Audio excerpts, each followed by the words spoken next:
இதில் ஒரு முக்கியமான விஷயத்தை சொல்கிறேன் அரவிந்த். மற்ற எந்த தமிழ்லையும் பேசலை, எந்த டிவிலையும் பேசலை. இன்னைக்கு காலையில் வந்த செய்தி, நியூயார்க் டைம்ஸ் ஒரு செய்தியை வெளியிடுது. நேற்று வெளியிட்டிருக்கு. எனக்கு இந்திய நேரத்துக்கு இப்போ தான் ஃபர்ஸ்ட். என்ன செய்தின்னா, சவுதி அரேபியா கெஞ்சுது அமெரிக்காட்ட, எப்படியாவது ஈரானை முடிச்சிரு, ஈரானை உயிர் கொடுத்து எழும்பிட்டா. இஸ்ரேலில் நேற்று முன்தினம் நெகாவ் டெசர்ட்னு ஒன்று இருக்குது. அதில் இருக்கக்கூடிய டிமோனா அப்படிங்கிற ஒரு அணு ஆயுத தளம் இதுவரைக்கும் உலகத்துக்கு யாருக்கும் தெரியாமல் 67களுக்கு பிறகு அவர்களால் உருவாக்கப்பட்டு 90லேருந்து 300 குண்டுகள் வரைக்கும் ரகசியமாக வச்சுருக்கான் இஸ்ரேல். அந்த இடத்த குறிவைத்து வார்ஹெட்ஸை வச்சு அடித்தான். டிமோனாவில் விழுந்துச்சு ஒன்று. இன்னொரு இது வந்து அராதுன்னு ஒன்று. ஸ்பாட்டில் கிட்டத்தட்ட ஒரு 100 பில்டிங்க்கு மேலே காணி, ஏராளமான பேர் இறந்து போயிட்டாங்க. போர் நிறுத்தம் என்பது எப்படி, யார்கிட்ட கேட்டீங்க, யார் சொன்னா, எங்கிட்ட யாருமே பேசலை. பேச்சுக்கு இடம் இருக்கு. நாங்கள் சொல்லுகிற கண்டிஷன் 5 கண்டிஷன், அதை ஏற்றுக்கொண்டால் மட்டும்தான் அமெரிக்காவோடு பேசலாமா என்பதை நாம் யோசிக்க முடியுமே தவிர, மற்றபடி அவர்களோடு பேசுவது, அவர்களோடு சமாதானம் நினைத்து பார்ப்பதற்கு இடமில்லை என்பதை ஈரான் தெளிவாக சொல்லிட்டான். கத்தரை அடி வாங்கி அவனும் கீழே கிடந்து மூக்குக்கெல்லாம் உடஞ்சி ரத்தப்பட்டு அவன் கிடக்கான். இந்த பக்கம் சவுதி அரேபியா அவனும் தொங்கிட்டு இருக்கான், சதெல்லாம் போய். யுஏஇ குடல் வெளியே தள்ளி அவன் இருக்கான். குவைத்து அவனுக்கு மண்டை கிண்டலாம் ரத்தம். யார் சார் பேசுவா? யுஎன் செக்யூரிட்டி கவுன்சில் அவன் இப்படி உட்கார்ந்துட்டு இருக்கான். ஒரே ஆள் நம்மால் தான். யாரு?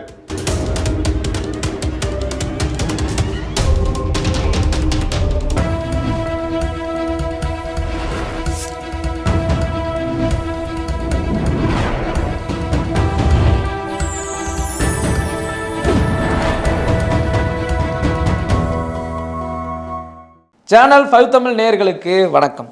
இந்த நேர்காணலில் நம்மோடு இணைந்திருப்பவர் அரசியல் விமர்சகர் திரு சுஃபியான் அவர்கள். வாருங்கள், அவரோடு பேசுவோம். சார் வணக்கம். வணக்கம் அரவிந்த் சார். ஆரம்பிச்சிருவோமா சார்? ஆரம்பிப்போம். எப்படி போகுது விசேஷங்கள்? வெயில் கொடுத்து விசேஷங்கள் என்னன்னு பார்த்தீங்கன்னா, இந்த போர் நிற்குமா நிற்காதா அப்படின்றதான் உலக மக்களின் பார்வையாக இருக்குது. காரணம், உலகமே இதனால் பாதிக்கப்பட்டிருக்குது. சரி, இப்போது ட்ரம்ப் அறிவிச்சிருக்காரு, ஒரு 5 நாளைக்கு போர் நிப்பாட்டி வைக்கிறோம் அப்படின்னு. இது முதல்ல ஏற்றுக்க முடியுதா? ஏன்னா ஈரான் இதை ஏற்றுக்கல, உலக மக்கள் இதை ஏற்றுக்கல, அவர் பேச நம்ப மாட்டாங்க யாருமே. இதை எப்படி நீங்கள் பார்க்குறீங்க? அதாவது இது நீங்கள் சொல்கிறது முந்தானத்து கதை. அந்த கதையை நம்ம இன்னைக்கு மேட்டரையும் பேசிடுவோம். ட்ரம்பை வந்து யாருமே நம்ப தயாராக இல்லை. ரெண்டாவது ஒரு முக்கியமான விஷயம், 80 வயசு ஆகிட்டு, 79 வயசு அவருக்கு. அவருக்கு வந்து ஒரு செலக்டிவ் அனிமீசியா, அதாவது 2 விஷயத்தில் அவர் இருக்கணும். ஒன்று, மறதி வியாதி இருக்கணும். இல்லைன்னு சொன்னால் எதை பற்றியும் மானத்துக்கு அஞ்சாமல் கூட்டணி வைக்கிற கட்சிகள் வைக்கிறது பாருங்கள், அசிங்கமாக ரோட்டில் பேசிட்டு 2வது கூட்டணி வைப்பான். அப்படி ஒரு ஆளாக இருக்கணும். மனிதன்னா அமெரிக்காவில் பிறந்தாலும் ஒரே புத்தி தான், நம்ம அண்டார்டிக்காவில் பிறந்தாலும் ஆண்டிப்பட்டியில் வந்து புத்தி ஒன்று தானே இருக்கும். இப்போ ட்ரம்ப் முந்தானேற்று அறிவித்தார் ஒரு மதியானம் இதே டைமில், அமெரிக்கா நேரம் எத்தனை மணின்னு தெரியல, பட்டு உடனே எல்லா செய்திகளும் போர் நிறுத்தம் அப்படின்னு போட்டாங்க. அதுதான் அவர் எதிர்பார்த்தார், இப்படி ஒரு செய்தி வரணும். அப்புறம் நைட்டு கொஞ்சம் நேரம் கழித்து ஈரானுடைய வெளிவிவகாரத்துறை அமைச்சர் அப்பாஸ் அராக்சி ஒரு ஸ்டேட்மெண்ட் வெளியிடுறாரு. போர் நிறுத்தம் என்பது எப்படி, யார்கிட்ட கேட்டீங்க, யார் சொன்னால், எங்கிட்ட யாருமே பேசலை. நாங்கள் பேச இல்லைங்கிறது மட்டும் இல்லைங்க, அமெரிக்காவோடு நம்பிக்கை இல்லாத ஒரு நாடு. அவர்கள் துரோகிகள், பொய்யர்கள், வாக்கு கொடுத்தால் மீறுவார்கள். இப்படி தான் எங்களுடைய தலைவர்களை எல்லாம் சாகடித்தார்கள். கடந்த முறை 2ஆம் தேதி மார்ச் 2 இந்த மாதம் இறுதி பேச்சுவார்த்தை வியன்னாவில் நடப்பதாக முடிவு செஞ்சது, சுவிஸில். அதுக்கடல பிப்ரவரி 28ஆம் தேதி சனிக்கிழமை காலை ஈரானுடைய உள்ளூர் நேரத்தில் தாக்கடித்து 30 ஏவுகணைகள் மூலம் எங்களுடைய தலைவரை கொலை செய்து விட்டார்கள். இவர்களிடத்திலே போய் யார் பேசுவா அப்படின்ட்டு வெளிவிவகாரத்துறை அமைச்சர், அவர் பேர் என்னது, அப்பாஸ் அராக்சியும், தற்போதைய இராணுவ செயல்பாட்டின் தலைவராக அந்த நாட்டினுடைய மிக முக்கியமான சபாநாயகர் பக்கர் கலிபாப் அவரும் சொல்லியிருக்காரு, அந்த பேச்சுக்கே இடம் இல்லை. பேச்சுக்கு இடம் இருக்கு. நாங்கள் சொல்லுகிற கண்டிஷன் 5 கண்டிஷன், அதை ஏற்றுக்கொண்டால் மட்டும்தான் அமெரிக்காவோடு பேசலாமா என்பதை நாம் யோசிக்க முடியுமே தவிர, மற்றபடி அவர்களோடு பேசுவது, அவர்களோடு சமாதானம் நினைத்து பார்ப்பதற்கு இடமில்லை என்பதை ஈரான் தெளிவாக சொல்லிட்டான். இதே நேரத்தில் ட்ரம்ப் பேசும்போது, பத்திரிகையாளர் சந்திப்பில் பேசும்போது சொல்கிறாரு, இந்த போருக்கு நான் காரணம் இல்லை, இதற்கு என்னுடைய மூத்த பாதுகாப்புத்துறை அமைச்சர் தான் காரணம், அவருடைய அறிவுறுத்தல் பேர் தான் நான் போரே ஆரம்பித்தேன்னு சொல்லி டக்குன்னு அவங்க மேலே பழிய போகிறாரு. இவர் தானே சார்? இது நீங்கள் கேட்ட கேள்வி இதுதான் இன்னைக்கு அசத்தலான கேள்வி. முதல்ல கேட்டீங்க, ஆனால் இப்போ நீங்கள் கேட்குறீங்க பாருங்களா, இது இன்னைக்கு காலையில் உள்ள செய்தி. இது எல்லா மீடியாவிலும் இது முக்கியமான செய்தி நீங்கள் கேட்டிருக்கீங்க சார். இப்போது நம்ம 2 பேரும் இருக்கோம், ஒரு நிறுவனத்தின் பங்காளிகள். லாபமோ நஷ்டமோ 2 பேருக்கு தான். தம்பி அரவிந்த் இது எப்படி செய்கிறது, இது எப்படி பண்ணலாமா அப்படின்னு போவோம். அப்போ நான் கடைசியில் வெற்றி வந்தால் நான், தோல்வி வந்தால் உங்கள் மேலே பந்தை உருட்டி போடவா? இப்போ அதே நீங்கள் பாருங்களேன் சார். நீங்கள் ஒரு நெறியாளர். ஏன்னா இப்போ நம்ம 2 பேரும் பேசுகிறோம், நம்முடைய வியூவர்ஸ் நிறைய பேரை பார்க்குறாங்க. அப்போ அப்படி ஒரு விஷயத்தில் நாம் எப்படி இருக்கணும்? மொராலிட்டியாக, உண்மையாக, நேர்மையாக, சரியான கருத்துக்களை பயாஸ் இல்லாமல் வச்சா அவங்களுக்கு தெரியும், ஓ இவங்க சரியாக பேசுகிறாங்க அப்படின்ட்டு. இப்போது அமெரிக்க அதிபர் டொனால்ட் ட்ரம்ப் அவர்கள் எப்படிப்பட்ட ஆளுங்கிறதுக்கு நான் ஒரு விஷயத்தை சொல்கிறேன். உக்ரைன் போர் இந்த வருஷம் 4 வருஷம் ஆச்சு. இன்று வரைக்கும் உக்ரைன் போர் முடிவுக்கு வந்ததாக எந்த தகவலும் இல்லை. சரியா? அப்படி இருக்குச்ச. டொனால்ட் ட்ரம்ப் பதவியேற்ற பிறகு அவரை இந்திய பிரதமர் அவர்களும் மட்டுமல்ல, ஜொர்டானுடைய எல்லா தலைவர்களும் போய் பார்க்கிறார்கள். அதில் உக்ரைனுடைய ஜெலன்ஸ்கியும் போகிறார். அப்புறம் ஒரு நாட்டுடைய தலைவர் அவரை உட்கார வச்சு, யாராவது ஒரு உலகத்தில் எங்கேயாவது கண்டமா நடு ரோட்டில் உட்காந்து அசிங்கப்படுத்தி ஜேடி வான்ஸும் அமெரிக்க அதிபர் டொனால்ட் ட்ரம்பும் உக்ரைனுடைய அதிபர் ஜெலன்ஸ்கியை ப்ரெஸ் மீட்டிங்கில், கான்ஃபரன்ஸ், அந்த அந்த ப்ரெஸ் மீடியாவில் எல்லா உலகத்தில் உள்ள எல்லா தொலைக்காட்சி இருக்குது, அவரை கூப்பிட்டு கேவலப்படுத்தி அசிங்கப்படுத்தி, என்னையா டிஷர்ட் போட்டு வந்திருக்க, ஒரு மீடியாவுக்கு வர்றது இப்படியா வருவா, கோட் ஷூட் போடக்கூடாதா அப்படியான்னு அவரை கேட்க, அவர் சொல்ல வெற்றி அடைந்த பிறகு நான் கோட்டு போட்டு வரேன்னு சொல்ல, 30 லட்சம் கோடி கடன் இருக்குது, கடனை கொடுன்னு சொல்ல அவரை துரத்தம். இப்படிப்பட்ட ஒரு தடம் மாறிய ஒரு சரியான ஒரு ஒரு ஒரு அறிவில்லாத மனிதன் யார்? Donald Trump. எப்படி கேட்குறா, அவருக்கு ஒரு காரணம் வயது இருக்கலாம், அவருக்கு கிட்டத்தட்ட 79 வயது ஆகிட்டவர். அதனால் அவர் இப்படி பேசுகிறாரா என்று எனக்கு தெரியவில்லை. சரி, முடிவு எடுத்தாச்சு. முடிவு எடுக்கிறதுக்கு முன்னாடி யார் சொன்னால், அந்த நாட்டினுள்ளே முக்கூட்டு படைகள் இருக்கும் பாருங்க, அதனுடைய ஜாயின்ட் கன்வீனியர்னு ஒருத்தர் இருப்பார், சூப்பர்வைசர் ஹெட்டு. அவர் பேர் யார்? அவர் ஜோ கெனட். அது ஜோ கெனட்டில் அவருடைய பெயர் ஆமாம். அவர் இவர்கிட்ட ஒரு விஷயத்த சொல்கிறார். அவர் பேர் கெனட். என்ன விஷயம்? டேவிட் கெனட் என்ன சொல்கிறாருன்னா, போன வருஷம் 2025 ஜூலை மாதம் பாம் பீச்சில் நடந்த உரையாடலில் வீடியோ வெளியேற்று. சார், நம்மள்கிட்ட ரொம்ப ஆயுதங்கள் ரொம்ப கம்மியாக இருக்குது, குண்டுகள் ரொம்ப கம்மி, மோனிஷன்ஸ். என்ன காரணம்னா, நாம் நிறைய ஆயுதத்தை யார் கொடுத்துட்டோம்? இஸ்ரேலுக்கு, உக்ரைனுக்கு கொடுத்துட்டோம். ஒரு வாரத்துக்கு தான் சரக்கு இருக்கு. அந்த செய்தியை வால் ஸ்ட்ரீட் ஜேர்னல் போட்டுச்சு. உடனே இவர் எவ்வளோ தப்பு சொல்கிறீங்க, அவ்வளோ ஃப்ராடு போயிருங்க, யார்? Donald Trump. போய் சொல்லிட்டீங்க அப்படி இப்படின்னு போட்டு கிளிக்க, வால் ஸ்ட்ரீட் ஜேர்னல் அவருடைய ஆஃபீஸை தொடர்பு கொண்டு நீங்கள் சொன்னீங்களா இல்லையான்னு கேட்க, அவர் சொன்னார், எனக்கு ரைட்டு கிடையாது, மக்களால் தேர்ந்தெடுக்கப்பட்ட ஜனநாயகத்தினுடைய தலைவராக இருக்கக்கூடிய டொனால்ட் ட்ரம்ப் தான் has to take all responsible, நான் வித்தவுட் கமெண்ட்ஸ் அப்படின்ட்டு அவர் அப்படியே விஷயத்தை முடிச்சிட்டார். இப்படி எல்லாரும் ஐடியா கொடுத்து இன்னைக்கு தோல்வியை சந்திச்சுட்டு இருக்கு அமெரிக்கா. அதனால பக்கத்தில் இருக்க டிஃபென்ஸ் செக்ரட்டரி பீட் ஹெர்ட்ஸ், அவர் ஒரு கடும் போக்குவாதி. அவர்கிட்ட சொல்றாரு, யோ நீ தான் காரணம், உன் சொல்ல கேட்டு, அது எல்லாத்துக்கும் முன்னாடி அப்படிதானே, நீ தான் காரணம், உன்னுடைய சொல்ல கேட்டு தான் இந்த கெதி எனக்கு வந்துச்சு, இப்போ கேவலப்பட்டு நிற்கிறேன், உலகம் ஃபுல்லாக எனக்கு பெரிய ப்ரெஷராக இருக்குது, மத்திய தரைக்கடல் என்னையே நம்பலை, உன் நாட்டையும் நம்பலை, இனி அவனு ரிவர்ஸ் எஃபெக்ட் ஆகிட்டேன்னா அவனுடைய முதலீடு எல்லாம் போயிடும், நீ தான் காரணம் அப்படின்னு அவர் அங்கே யாரை கூத்துறாரு? டிஃபென்ஸ் செக்ரட்டரி பீட் ஹெர்ட்ஸ் அமெரிக்காவில். இங்கே ஒரு பக்கம் கூத்து நடந்திருக்கு, அதை நான் உங்களுக்கு சொல்கிறேன். யார்? இஸ்ரேலில் அழிவு பயங்கரமாகி மக்கள்லாம் கொதித்தாயிட்டாங்க. இஸ்ரேலுடைய டெல்லவியூ, அஸ்கலான், ஹைஃபா சிட்டி, ரொம்ப ஹைஃபாவுடைய போர்ட்டு, அந்த போர்ட்டில் மக்கள் அழிந்தே போய்விட்டாகிற அளவுக்கு பயங்கரமான தாக்குதல். அதில் ரொம்ப ஒரு ஆபத்தான தாக்குதல் என்னென்னா, இஸ்ரேலில் நேற்று முன்தினம் நெகாவ் டெசர்ட்னு ஒன்று இருக்குது, அதில் இருக்கக்கூடிய டிமோனா அப்படிங்கிற ஒரு அணு ஆயுத தளம், இது வரைக்கும் உலகத்துக்கு யாருக்கும் தெரியாமல் 67களுக்கு பிறகு அவர்களால் உருவாக்கப்பட்டு 90லேருந்து 300 குண்டுகள் வரைக்கும் ரகசியமாக வச்சுருக்கான். யார்? இஸ்ரேல். அதை பற்றிலாம் கேட்க இல்லை, ஈரான் என்ரிச் பண்ணதை மட்டும்தான் கேட்குறான், அதை விட்டுருங்க. அந்த இடத்த ஒரு 3-4 மாதம், ஒரு வருஷத்துக்கு முன்னாடியே இவனும் ஹேக் பண்ணி எல்லா டிராப்டு எல்லாமே டவுன்லோட் பண்ணி எல்லாம் ஈரான் கையில் இருக்குது, எந்தெந்த இடத்துல அணு ஆயுத தளம் இருக்குது, இங்கே ராணுவ தளம் இருக்குன்ட்டு. அந்த இடத்த குறிவைத்து வார்ஹெட்ஸை வச்சு அடித்தான். டிமோனாவில் விழுந்துச்சு ஒன்று. இன்னொரு இது வந்து அராதுன்னு ஒன்று. ஸ்பாட்டில் கிட்டத்தட்ட ஒரு 100 பில்டிங்க்கு மேலே காலி. ஏராளமான பேர் இறந்து போயிட்டாங்க. இப்போது குதிநிலை ஆயிட்டு. இந்த இவர் அங்கே போய் பார்த்தீர்களா, கிளஸ்டர் குண்டை போட்டு எங்கள் நாட்டு மக்களெல்லாம் சாகடிக்கிறான் பயங்கரவாதி அப்படின்னு யார் சொல்கிறா? பெஞ்சமின் நேதன்யாகு இங்கே சொல்லிவிட்டு அதோடு நிற்கலை. அந்த நாட்டில் இருக்கக்கூடிய மொசாத், அந்த நாட்டில் 3 தளம் இருக்குது. ஒன்று மொசாத், இன்டர்நேஷ்னல் உளவு அமைப்பு.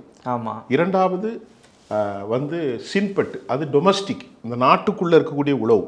மூணாவது வந்து அறம், அது வந்து இராணுவத்திற்கான டிஃபென்ஸ் உளவு. அந்த மொசாத்தினுடைய தலைவர் பேர் டேவிட் பர்னி. அவர்கிட்ட சொல்கிறான், யோ உன் யோசனை கேட்டு தானப்பா நான் தாக்குதல் நடத்தினேன். அங்கே அமெரிக்காவில் பீட்டு ஹெட்ஸ் சொல்கிறான், யோ உன் யோசனை கேட்டு தானப்பா நான் அடிச்சேன்னு அவன் சொல்ல, இங்கே இவர் சொல்லும். இங்கே பெஞ்சமின் நேதன்யாகு சொல்கிறார், அங்கே நம்முடைய மிஸ்டர் பிரசிடென்ட் டொனால்ட் ட்ரம்ப் ஐயா அவர்கள் அங்கே சொல்கிறார். இவர் யார்கிட்ட சொல்கிறார்? டேவிட் பெர்னிட்ட. நீ தானே சொன்ன நாம் இதை கண்டிப்பாக அடிக்கணும், இது ரொம்ப அற்புதமான டைமுக்கு என்ன சொன்னால் அவரே சொல்கிறார். எல்லாமே வெளியே வருது. என்னென்னா தலைவரை க்ளோஸ் பண்ணிட்டா நாட்டில் பெரிய ரிவோல்ட், புரட்சி அல்லது குழப்பம் அல்லது கிளர்ச்சி உருவாகி மக்களெல்லாம் வீதிக்கு வருவார்கள். உடனே ஐஆர்ஜிசி அமைப்புகள் தடமாறும், நாட்டில் கொதிநிலை ஏற்படும். நாம் உள்ளே சென்று கதையை முடிச்சிடலான்னு சொன்னியே, ஒரு கூட வெளியே வரலையே. அடின்னு அடிச்சுன்னு பாரு, நாடே காலி, ஃபுல்லாக காலி ஆகிட்டு. டெல்லவியூ, அஸ்கலான் காலி ஆகிட்டு, கிரியோட் ஜமோனா காலி ஆகிட்டு, வெஸ்ட் பேங்க் காலி ஆகிட்டு, ஹைஃபா சிட்டி காலி. நேற்று மட்டும் கேட்டிங்கன்னா அன்னைக்கு போட்டது இந்த 2 இடம் சொன்ன பாருங்கள், நெகோ பக்கத்தில் இருக்கக்கூடிய டிமோனா, அதுக்கப்புறம் அராது, இங்கே பல ஆயிரக்கணக்கில் 100கணக்கில் பேர் காலி. ஒரு 400 பேர்கிட்ட ஹாஸ்பிட்டலைஸ், ரொம்ப கவனமாக இனத்தில் அவங்க ஹாஸ்பிட்டலில் அட்மிட் ஆகிருக்காங்க. இப்போ நேற்று ரஷ்யாவுடைய துல்லியமான செய்தி படம் மூலம் நேற்று ஒரு 1000 கிலோ வெடிமருந்தோடு ஒரு மிசைல் அடித்தாங்க. அது இராணுவ வீரர்கள் 200க்கும் மேற்பட்டவர்களை கொத்த தூக்கிட்டாங்க ஒரே அடி. அப்போ அவங்களால தடுக்க முடியல. அந்த நாட்டில் உள்ள ஏர் டிஃபென்ஸ் சிஸ்டம் கம்ப்ளீட்டாக ஃபெயில்டு. அதனால் ஏரோ சிஸ்டமோ, டேவிட் சில்லிங்கோ, ஏரோ 3 and 4, அயன்டோம் எதுவுமே வேலை செய்யலை. அது மாதிரி அமெரிக்காவுடைய தாட் சிஸ்டமோ, அதாவது அமெரிக்காவுடைய terminal high attitude air defence system and also patriot எல்லாம் முடிஞ்சது. ஏன் முடியுதுன்னா அவன் ஒன்றும் விடலை. ஈரான்காரன் முதல்ல என்ன செய்கிறான், வந்து ட்ரோன்களை அனுப்புகிறான். அந்த ட்ரோன்கள் கொத்தாக வருகிறது. அதில் பல போலி ட்ரோன்களும் வருது, உண்மையான ட்ரோன்களும் வருது. எது வந்தாலும் இந்த ஏர் டிஃபென்ஸ் சிஸ்டம் உடனே வேலை செய்யும். அது வேலை செஞ்சு அப்படியே தடுமாறி கொண்டு இருக்கும்போது ஃபத்தாவை விட்டுறான். ஃபத்தா டு சிஜியில் வந்து மெனவரபுள் டான்சிங் ஹைப்பர்சோனிக் மிசைல். அதோடைய வேகம் மட்டும் 14,000 கிலோமீட்டர். அப்படி நிறைய இருக்குது. கொரம் ஷோர் இருக்குது, 4 ரொம்ப மோசமானது. ஹஜ் கசாம் இருக்கிறது, இமாமத் இருக்கிறது, அப்புறமா சஹாப் 2, அப்புறம் ஃபத்தா 1, ஃபத்தா 2, ஃபதேன்னு ஒன்று இருக்குது. இப்படி நிறைய இருக்குது, சொல்லிக்கிட்டே இருக்கலாம். அது வந்து இலக்கை வந்து 17,000 கிலோமீட்டரில் டான்ஸிங் மேலே இங்கேயும் போனோன்னா இது இலக்கு மாறுது. கரெக்டாக அது அடிக்குது. அதிலேருந்து ஏராளமான கிளஸ்டர் பாம்புகள் 80 நிலைகளில் மடமடன்னு அடிக்குது. ஏராளமான பேர் மரித்து போகிறார்கள் வழி இல்லாமல். அமெரிக்காவும் இவர்கள், இதுதான் உண்மையான நிலைமை. ஆனால் நீங்கள் அடுத்த கேள்வி, அப்படின்னா அவர்களுக்கு சேதாரம் இல்லையா அப்படின்னு ஒரு கேள்வி வரும். ஈரான் மொத்தமாகவே நாசமாகி இருக்கிறது. ஈரான் எப்படி நாசம்னா, ஆயிரக்கணக்கான ஈரான் மக்கள் அழிந்து போய்விட்டார்கள். ஈரானுடைய கட்டமைப்புகள் முழுவதுமாக சீரழிந்திருக்கிறது. ஈரானுடைய இராணுவ நிலைகளை எல்லாம் அவர்கள் அடித்திருக்கிறார்கள். அப்படி என்றால் அமெரிக்கா என்ன சொல்கிறது? இப்போ அமெரிக்கா என்ன சொல்லுது? நாங்கள் ஈரானை எல்லாமே அழித்து விட்டோம் அப்படின்னு சொன்னோன்னா, ஈரான் அடுத்த நிமிஷத்தில் சொல்லிக்கிட்டே இருக்கிறாரு. குண்டை அவர் சொல்லி 1 வாரமாச்சு, 10 நாள் ஆச்சு. போற ஆரம்பித்து 3 நாளே அழிச்சிட்டேன்னாரு, 20 நாளே அழிச்சிட்டேன்னாரு. ஆனால் தொடர்ந்து அடி நடக்குதே. அதுக்கு காரணம் என்னவென்றால், எல்லாரும் அதை பேசுகிறாங்க. அமெரிக்காவுடைய உச்சபட்சமான குண்டுன்னு ஒன்று இருக்கும், இதுக்கு மேலே இல்லை. என்ன குண்டு? அணு ஆயுதம். அது யார்கிட்ட இருக்குது? எல்லார்ட்டையும் இருக்குது. யார்கிட்ட இருக்குது? நம்ம வட கொரியாவில் இருக்குது, அப்புறமா ஈரான்லேயும் வச்சுருக்காங்க. அதை போட்டாச்சுன்னா உலகமே முடிஞ்சு போச்சு. இவன்ட்டையும் இருக்குது, யார்கிட்ட? நம்ம இஸ்ரேல்கிட்டையும் இருக்குது, அமெரிக்காட்டையும் இருக்குது. அது அல்லாமல் தாக்குதலுக்குரிய ஒரு குண்டு என்னன்னா பங்கர் பஸ்டர் தான், GBU-57. அதை போடுறதுக்கு எல்லா விமானங்கள்லையும் போட முடியாது. B2 பாம்பர்ஸ்னு ஒன்று இருக்குது. அதனுடைய விலை கிட்டத்தட்ட 18,000 கோடி இந்திய மதிப்பிற்கு, 2 பில்லியன் அமெரிக்க டாலர்கள். அதை எங்கேருந்து எடுக்கணும் அப்படின்னு கேட்டிங்கன்னா, அதை வந்து இங்கிலாந்தினுடைய கைவசம் இருக்கக்கூடிய டியூகோ கோர்சியா இந்திய பெருங்கடல்லேருந்து வரும். அதுதான் அவங்க போட முடியும். அது போட்டால் 200 அடிக்கு கீழே மட்டும்தான் போய் வெடிக்கும். ஆனால் இவர்களுடைய ஏவுகணை தளம் 500 அடிக்கு கீழே இருக்கு. யாரு? ஈரான். அதனால அவங்கள ஒன்றும் செய்ய முடியல. 40 வருஷத்துக்கு மேலே, 47 வருஷமே லட்சக்கணக்கில், நூற்றுக்கணக்கில், ஆயிரக்கணக்கான ஏவுகணைகளையும் லட்சக்கணக்கான ட்ரோன்களையும் தயார் செய்து வைத்திருக்கிறார்கள். இப்போ அவர்களுக்கு வலுவூட்டுவது செய்மதி படங்களின் மூலம் துல்லியமான தாக்குதல், என்னென்ன இலக்கை. இதுதான் அவர்களுடைய வெற்றிக்கு காரணம். இப்போ அவர்களும் இன்னும் பல வருஷம் ஆகும் நாட்டை சரி செய்வதற்கு. இஸ்ரேல் பல பில்லியன் தேவை. இந்த தருவாயில் இப்போ ட்ரம்ப் நாங்கள் 5 நாள் நிறுத்துறோம்னு சொல்லிட்டு ஓரளவுக்கு பின்வாங்குறான்னு வச்சுக்கோங்க, போயிடுறாரு பின்வாங்கி. இஸ்ரேலுடைய நிலைமை என்ன? ஏன்னா இதுக்கப்புறம் தான், ஏன்னா அடிச்சு ருசி கண்டாச்சு ஈரான், இவ்வளவுக்கு காரணம் நீ தானே, இஸ்ரேல் நீ தானேன்னு சொல்லி இனி திரும்ப அடிச்சா அமெரிக்காவும் வரலான்னா நிலைமை என்னவாக இருக்கும் இஸ்ரேலுக்கு? இதில் ஒரு முக்கியமான விஷயத்த சொல்கிறேன் அரவிந்த். மற்ற எந்த தமிழ்லையும் பேசலை, எந்த டிவிலையும் பேசலை. இன்னைக்கு காலையில் வந்த செய்தி, நியூயார்க் டைம்ஸ் ஒரு செய்தியை வெளியிடுது. நேற்று வெளியிட்டிருக்கு. இன்னைக்கு இந்திய நேரத்துக்கு இப்போ தான் ஃபஸ்ட்டு. என்ன செய்தின்னா, நீங்கள் கேட்டதுக்கு என்ன கேட்டீங்க? இஸ்ரேல் நிலைமை என்னன்னு கேட்டீங்களா இல்லையா? ஆமாம். நான் இஸ்ரேல் நிலைமையை சொல்ல முன்னாடி இந்த அரபு நாடுகள் நிலைமையும் சொல்லிடுறேன். சவுதி அரேபியா கெஞ்சுகிறது. யார்கிட்ட? இந்த செய்தி யார் வெளியிட்டிருக்கா? நியூயார்க் டைம்ஸ் வெளியிடுது. யுனைடெட் அரபு Emirates, Mohammed bin Salman, Mohammed bin ஜரால், முகமது பின் இன்னொருத்தன், இவங்க எல்லாரும் யார்கிட்ட கெஞ்சிக்கிட்டு இருக்கான்னா அமெரிக்காட்ட. எப்பா, பாம்பு விஷத்தோட பயங்கரமாக இருக்குது, நீ பாதி அடித்து விட்டுட்டு போயிட்டான்னு வை, அவன் மீதி காற்று, நம்ம ஊரில் சொல்லுவாங்க தெரியுமா, காற்று குடிச்சு கொத்துன்னு. ஆமாம். அது மாதிரி கண்ணை குத்தி போடும்பா, நீ என்ன வேணாலும் தர்றேன், நீ அவனை முழுசாக முடிச்சிரு. இந்த செய்தி யார் சொல்கிறா? நீங்கள் சொல்லலை, நான் சொல்லலை, நியூயார்க் டைம்ஸ் சொல்லுது. என்ன சொல்லுது? சவுதி அரேபியா கெஞ்சுது அமெரிக்காட்ட, எப்படியாவது ஈரானை முடிச்சிரு, ஈரானை உயிர் கொடுத்து எழும்பிட்டா அதுக்கப்புறம் புரட்சி வந்துடும். மன்னராட்சிக்கு எதிராக புரட்சி வந்தால் இஸ்லாமிக் புரட்சி வந்துடும். 10 லேடனை மாதிரி எவனாவது உருவாயிருவான், ஜிஹாதிகள் உருவாயிருவான், ஃப்ராக்சி உருவாகி மன்னராட்சிக்கு எதிராக என்ன நொறுக்கிடுவான்.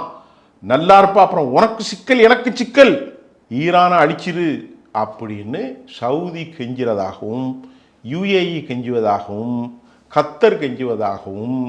முதல்ல சவுதி தான் நியூயார்க் டைம்ஸ் சொல்லுது, மற்றெல்லாம் கெஞ்சிற பற்றியில் சவுதி கெஞ்சுகிறது தான் செய்தி. இதை நான் அடிஷ்னலாக 2 வார்த்தை சொல்கிறேன் உங்களுக்கு. ஏன்னா மன்னராட்சி போயிட்டா அவன் பாடு சிக்கலாயிரும். அப்போ இவன் உடனே மறுக்கணும்ல, நியூயார்க் டைம்ஸ் பொய் சொல்லுதுன்னு. இன்னைக்கு வரைக்கும் வாய் திறக்கல. அப்போனா இவனு எவ்வளோ சிக்கலில் இருக்கும். நீங்கள் இஸ்ரேலை பற்றி கேட்டீங்க. இஸ்ரேல் பாடு சிக்கல்னால இஸ்ரேல் லாபி இருக்கு அவனுக்கு ஃபுல்லாகவே. அமெரிக்காவை பொறுத்தவரை, அமெரிக்காவில் இருக்கக்கூடிய நண்பர்களுக்கு தெரியும், அங்கே யூத லாபி இல்லாமல் எதுவுமே கிடையாது. ஒரு மெடிசின் டிபார்ட்மெண்ட்டாலும் சரி, டிஃபென்ஸ் கோரிடாலும் சரி, நாசாவாக இருந்தாலும் சரி, காங்கிரஸாக இருந்தாலும், செனட்டாக இருந்தாலும், எல்லாத்துலேயும் யூதம். அதான் எட்வர்ட் ஜெஃப்ரி எப்ஸ்டீன் வந்து இப்போ அந்த பொம்பளை பிள்ளை விவகாரத்தில் மாட்டினான, அவர் கூட ஒரு யூதன் தான். யூதர்களுக்குன்னு அங்கே ஒரு பெரிய இது இருக்குது, ஒரு ஹப்பு. அதனால் இவனால் எப்படியாவது தப்பிடுவான். யார்? இஸ்ரேல் கூட எப்படியாவது தப்பிடுவான். தப்புனாலும் அழிவுக்கு இப்போ அவங்க நிறைய பணம் கட்ட வேண்டியிருக்கு. ஆனால் அரபுகள் இனி தப்ப முடியாது பெரிஷியர்களிடமிருந்து. 2 பேரும் முஸ்லீம்கள் தான். அவன் சுன்னா முஸ்லீம், இவன் என்ன முஸ்லீம்? சியா முஸ்லீம். இப்போ இவன் சொல்கிறான் சியா முஸ்லீம் சுன்னா முஸ்லீமுக்கு ஏற்கனவே தகராறு எல்லா நாட்டிலையும் இருக்குது, அதை நம்ம மறைக்கக்கூடாது. ஆப்கானிஸ்தான்லேயும் பள்ளிவாசலை வச்சு குண்டு வைப்பான். இப்போ பாகிஸ்தான்காரன் வசமாக சிக்கிட்டு இருக்கான். இப்போ அவனை கொண்டு இழுத்து விடுறதுக்கு திட்டம் போடுறான். அவன் ஒரு ரவுடி தானே.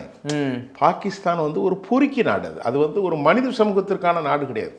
ஏன் சொல்கிறோம்னா, அவன் நாட்டில் இப்போ நான் சொல்லலை, பெனாசிர் இம்ரான் கானுடைய தங்கச்சி சொல்கிறான், இந்தியா பிரியாமல் இருந்திருக்கக்கூடாதுடா, அவன் நாட்டில் எவ்வளோ வளர்ச்சி இருக்கடா, எங்கேயோ போயிட்டான் இல்லைடா, புல்லட் ட்ரெயின், அந்த ட்ரெயின், அந்த அம்மா சொன்னது, நான் போய் சொல்லலை. பிரிஞ்சு நாசமாக போயிட்டோம்டா, ஒரே மதவாதமும் சண்டையும் ரவுடிசமும் அப்படின்னு அந்த அம்மா சொன்ன ஸ்டேட்மெண்ட் 8 மாதத்துக்கு முன்னாடி நான் பேசியிருக்கேன். இம்ரானுடைய சகோதரி டாக்டர், அவங்க பேர் எனக்கு மறந்துட்டு, ரைட் பரவாயில்ல. அதே மாதிரி இன்றைக்கு பாகிஸ்தான் சவுதி அரேபியா கூப்பிட்டு போருக்கு இழுக்கிறான். நீ வா, நீ வந்து போ அப்படிங்கிறான். அப்போ அவன் வந்து பாகிஸ்தான்காரன் போக முடியாது, ஏன்னா பாகிஸ்தான் இவனுடைய தாதா. அவன் போகணுன்னா அவனுக்கு IMF international monetary fund allotted fund for 4 billion யார் கொடுத்துருக்கான்? அமெரிக்கா கொடுத்துருக்கான். ப்ரொவைடிங் ஃபண்டிங் யாருக்கு? இவனுக்கு. அப்போ இவனுக்கு சொல்லி அவன் கேட்கணும். அப்புறமா அவன் ஈரானை ஏதாவது அடித்தா பாகிஸ்தான் பார்டரை பிரிச்சுக்கிட்டு 2 பேருக்கும் ஒரு பக்கம் ஏற்கனவே 400 பேர் கொன்ன கேஸில் ரிட்டாலியேட் பவர் எப்போ வேணால் நடக்கும் ஆப்கான் மூலம். இன்னொரு பார்டரில் ஈரான் இருக்கான். ஈரான் அடித்தா பாகிஸ்தான் நாட்டுக்குள்ளே 4 கோடியிலேருந்து 5 கோடி வரை ஷியா முஸ்லீம் இருக்கான். அப்போ உள்நாட்டு குழப்பம் வந்துடும். ஏற்கனவே பொருளாதார தடை. ஆக இப்படிப்பட்ட ஒரு பயங்கரமான குழப்பத்தில் இது இப்போ சவுதி அரேபியா சிக்கியிருக்கு, இஸ்ரேலும் சிக்கியிருக்கு. இதுதான் இப்போ உள்ள இதில் என்னுடைய கடைசி கேள்வி என்னன்னா, இதை அவர் நம்ம இந்தியாவுக்கான தூதர் பேசியிருந்தார், ஈரான் தூதர். இந்த போரை நிறுத்தணும் அப்படின்னா எல்லா நாட்டுக்கும் பொதுவாக இருக்கக்கூடிய இந்தியாவால் மட்டும்தான் முடியும், இந்தியா முன்னெடுத்து அதுக்கு கண்டிப்பாக ஈஸியாக சால்வ் பண்ண முடியும்னு பேசியிருக்காங்களே. இந்தியா வந்து ஒரு மதிப்புமிக்க நாடு, அரபுகள்கிட்ட ரொம்ப மதிப்புமிக்க நாடு. இந்த நாட்டில் இருந்துக்கிட்டு அவன் திட்டுவான். ராகுல் காந்தி சொல்கிற மாதிரி டொனால்டு ட்ரம்புக்கு பிரதமர் அடிமை ஆயிட்டாரு அப்படின்லாம் அதை நம்ம சொல்ல முடியாது. வெளிவிவகாரத்துறைங்கும் போது பல கூட்டணி இருக்குது. அது கூட்டணியில் எவ்வளோ பிரச்சனை இருக்குது. நம்ம நாட்டில் ஒன்றுமில்லாத ஒரு கூட்டணி ஒரு 500 ஓட்டை வச்சுருக்கான், 1/2% வச்சுருக்கிறவங்களே இன்றைக்கி பெரிய பேரம் பேசும்போது வெளிவிவகாரத்துறையில் ரொம்ப பல ரகசியங்கள் உண்டு. இந்தியாவை பொறுத்தவரை பிரைம் மினிஸ்டர் வந்து ஒரு கரெக்டாக தான் போயிட்டுருக்கிற மாதிரி எனக்கு தெரியுது. ஆனால் ஒரு சின்ன தப்புகளை செஞ்சார். என்னென்னா, அந்த போர் நடக்கிறதுக்கு ஒரு வாரத்துக்கு முன்னாடி பெஞ்சமினை போய் பார்த்துட்டு வந்தார்.